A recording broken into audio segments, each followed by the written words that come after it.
Саламатсыңар, урматтуу окуучулар. Жана саламатсың, урматтуу Эрлан. Эрландын суроосу. Мына могу суроо. Кесип алдым. 80 градус температурадагы 600 грамм суу менен 20 градус температурада 200 грамм сууну кошуп жиберсек, аралашманын температурасы кандай болот дейт. Кыскасы, мына могул кызыл стаканда 80 градуста кызыл 600 грамм суу бар экен.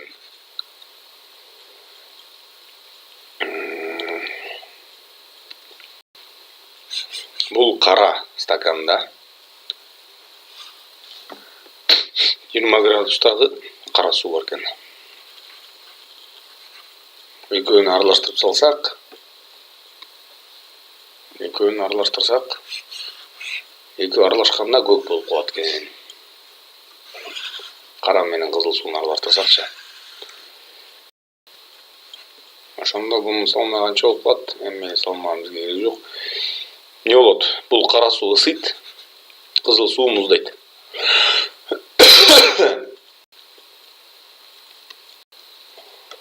Ошондо баягы эле, жылуулук берди, жылуулук алды. Бул жылуулук берет, бул жылуулук алат. Баягы эмне деген формуланы колдонобуз? Максат деген формуланы колдонобуз, Так. 0,6 көбөйтүү С көбөйтүү формула мындай эмес беле. МС. Бул масса, бул болсо жылуулук. Сыйымдуулугу. Бул болсо температуранын алмашуусу. Ошондо экөөнүн бирикменин температурасы Т болуп калса, Т акыркы, Т деп эле алчу.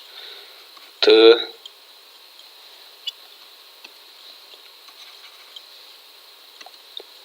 80 минус Т дейбиз көңүлчү. Тдан 80ге чейин жылый турган болсо, Т температурасына 80 градуска чейин жылытсак, бир энергия алат, ошол энергияны берип атат да. Кимге берип атат? Мына кара сууга берип атат. Кара суу салмагача 0,2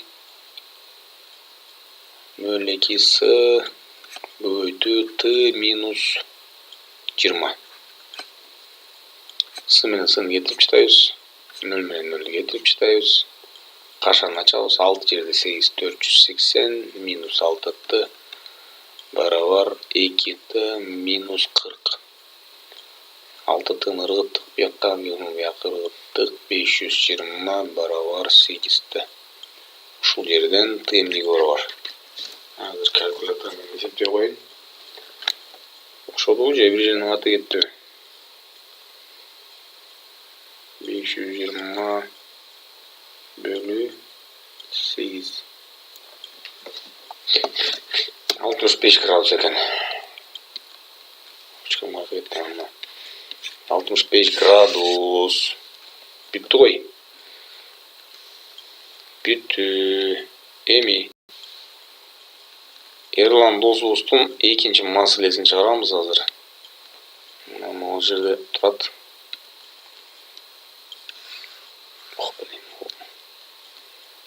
Азыр кайра кеселичи. Ай. Так. Кемеге дейт. Түртүү күчү таасир этсе, кыскасы бул принцип бул жерде мындай да. Бир тараза бар да, кыскасы. Жок, тараза дейм да, суу. Сууну бир идишти топ-толтура кылып турупчу. Бир аз бирдемге салса эле могул жерден төгүлөт да. Идиш. Идишти мындайынан кылып жасап койсо, труба кылып. Бул жерден толтурса, суу бияктан күйүлөт да. Бияка тараза коюп коет башка. Ай. Бул сүрөттү таба койбойм. Тапканча да көп убакыт өтөт, мен түшүндүрүп коеюн. Кыскасы могул жерде абада бир нерсени таразада тартасыңар. Абада тартсаңар 20 ньютон болсо, Ньютон, 1 Ньютон эле 0,1 килограмм где-то 0,1 килограмм 1 ньютон да салмагы. Ошондо 20 ньютондук бул, абада 20 ньютон. Суга салдыңар. Суга салсаңар, суга салып туруп таразага тартсаңар, мына жерден таразаны алып келиңер. 10 ньютон көрсөтүп калса, 10 ньютон көрсөтүп калса, бул жерден суга киргенде бул жерден суу төгүлөт да. Бул жерге чыккан суунун салмагы да 10 ньютон болуп калат да. Не дегеним? 10 эмес, мына 8 дейlikçi. 8 ньютон болсо, чыккан суунун салмагы 12 ньютон болот. Демек, бул канча суунун ордун ээлесе, ошончого жеңил болот да. Абада, мисалы, кийинки мисалы жөн эле абада 30 ньютон болсо, сууга салганда 10 ньютон болуп калса, эмне? Демек, 20 ньютон менен суу буну тээп атат өйдөнгөсдөй. Суунун ичинде бир нерсени көтөрүп чыгыш жеңилирээк эмеспи? Демек, 20 ньютон менен тээп атса, 20 ньютон салмактагы суунун ордун ээлейт да бул. Так, ошондо бул суроо өтө жеңил. Мына кемеге 200.000 килоньютон түртүү күчү таасир этсе, анда ал кандай көлөмдөгү сууну сүрүп чыгарган болот дейт. Демек, мына ушунча өйдөнгөсдөй мына түртүү күчү таасир этип жатса, буну Архимеддин күчү деп коет. Демек, ушунча 1000 килоньютон салмактагы суунун көлөмүн ээлейт экен да. Буну азыр биз эмнеге айланталык? Килограммга айлантсак, килограммга айлантыш үчүн эмне кылабыз?